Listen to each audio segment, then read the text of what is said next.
Yeah, I certainly agree with that. And in fact, the vast majority of the world is capitalist, and we can see this playing out, right? Capitalism is itself, right, again, a mode of production, a political economy, and an ideology, but it's too simple to say that it is a total, right, mode of production. It is a total political economy. It is a total ideology, right? Its very effectiveness is it remains incomplete and incorporates whatever aspect of that culture that is necessary. For example, here, right, we enjoy, maybe just abstractly, although I would say probably more concretely, we enjoy violence. And capitalism is really good at giving us violence. We have a lot of violent movies, we have a lot of violent TV shows, and the video games, let's be frank, are pretty awesome. Right, but if you go to Europe, right, but we hate sex, or to a certain degree, we don't like it as a big functioning part of our economy. But you go to Germany, or you go to Japan, right, and capitalism incorporates those values, and you have pornography everywhere. Right? So yeah, I completely agree, regardless of the political or economic system, right, you're never going to have a purity. Right? And again, this is why capitalism is so smart. Maybe at one point, capitalism was a Western European idea, but its very effectiveness, and what we're seeing now in Asia, especially, right, is capitalism can adapt itself to social conditions and social values that are prevalent in the society. And this is part of its resilience, right, is, to put it coarsely and like in a very oversimplified fashion, right, capitalism gives people what they want, usually to the lowest common denominator. Again, that's more problem. But yeah, I would agree completely. Yes? Greg, something, when I was listening to, what's your name saying? Josh. Josh, from what I understood that you were saying also was that you were talking about the lack of like sort of like a moral framework, like there's not like or what we have, because capitalism is sort of overcome our political reality, that it's not grounded in like any deep morality. And so as a result, for example, when you're talking about criminals, how do we deal with them, or the eruption in crime, a way to simplify that is how do we resolve conflict, right? But in a capitalist society, we aren't concerned necessarily with resolving conflict. We're concerned with making money off of criminals. And so you look at the prisons, like the expanse of the prison system, or as becoming this huge, complex to make money off of criminals.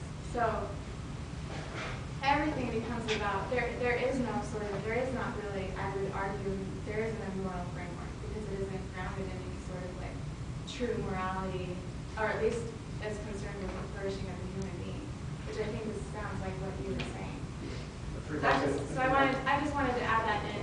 What I was hearing. Yeah, and I would completely agree with that. I mean, I've probably said this to many of you, right? If George Bush invades Iraq, he does so because it will serve the interests of the capitalist class. If Barack Obama wants to withdraw from Iraq, he does so because he believes it will serve the interests of the capitalist class. So, I mean, let me put it in that exact framework. In the United States, it serves the capitalist class to criminalize a lot of people because we've privatized large chunks of our prison industry, large chunks of our security industry. And so here, right, those who are in the know, even if they don't consciously identify as capitalism, the actual interests they serve, right, is to generate profit through capital, right, through this prison system, and they generate that. But if you look at Japan, right, and a lot of European criminal systems, as a matter of fact, they're very lenient, incredibly lenient. I mean, murder, you're looking at, in Sweden, you're looking at 20 years, right, or somewhere around there. In Japan, you can actually get your sentence reduced if you apologize and have heartfelt, sincere apology. And this happens frequently.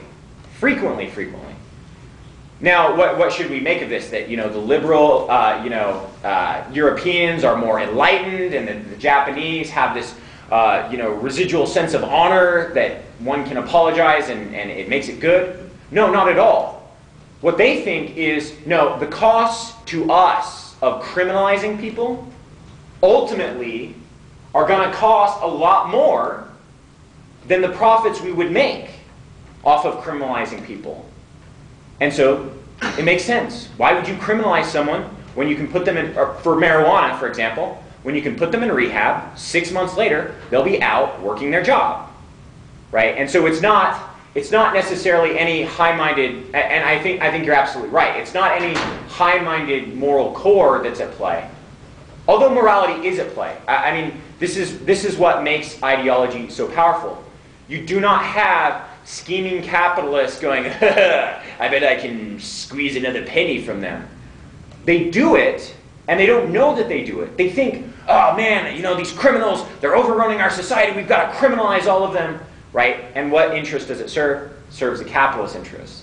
You have Europeans who think, oh, we don't want to be like those barbaric Americans, so we should have our enlightened, what's the term? This enlightened change in our criminals, and rehabilitation of these criminals, right? And so they think this, they believe this is their moral position, but as a matter of fact, its real function is to continue to serve production, to serve capital.